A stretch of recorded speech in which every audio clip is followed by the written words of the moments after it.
جب بندہ ایک گناہ کرتا ہے اس کے دل پر ایک داغ لگ جاتا ہے، توبہ کر لے تو داغ مٹ جاتا ہے، نہیں کرے گا تو داغ بڑھتے بڑھتے دل سیاہ ہو جائے گا، اور جب دل سیاہ ہو جائے پھر نیکی بدی کی تمیز ختم ہو جاتی ہے۔ اگر میری بات نہیں آپ کو سمجھ آ رہی، میں آسان سی مثال دے دوں۔ ہمارے محلے میں، ہمارے رشتہ داروں میں ایسے بندے بھی ہیں 5 وقت کے نمازی، ان کی ایک نماز چھوٹ جائے پریشان ہو جاتے ہیں، اور وہ بھی بندے ہیں جن کی 5 چھوٹ جائے پتہ ہی نہیں ہے، پرواہ ہی نہیں ہے۔ کیا مطلب ہے؟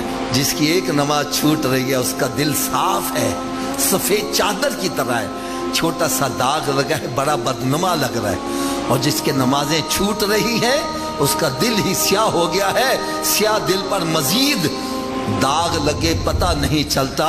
فرمایا جب اچھائی برائی کی، بلکہ ایک اور میں مثال بڑی پیاری دے دوں۔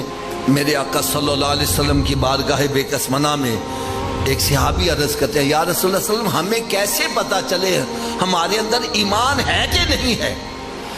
یہ کن کو فکر ہے؟ صحابہ کرام کو، اور آج ہمیں فکر ہے۔ یا رسول اللہ صلی اللہ علیہ وسلم ہمیں کیسے پتا چلے ہمارے اندر ایمان ہے کہ نہیں ہے؟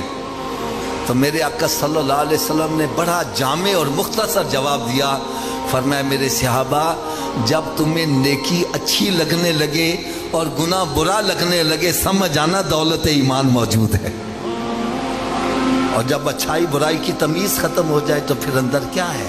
تو میرے آقا صلی اللہ علیہ وسلم نے ارشاد فرمایا قبر یا تو جنت کے باغوں میں ایک باغ بن جائے گی یا پھر دوزخ کے گڑھوں میں گڑھا بنے گی۔ اس کا مقصد کیا ہے؟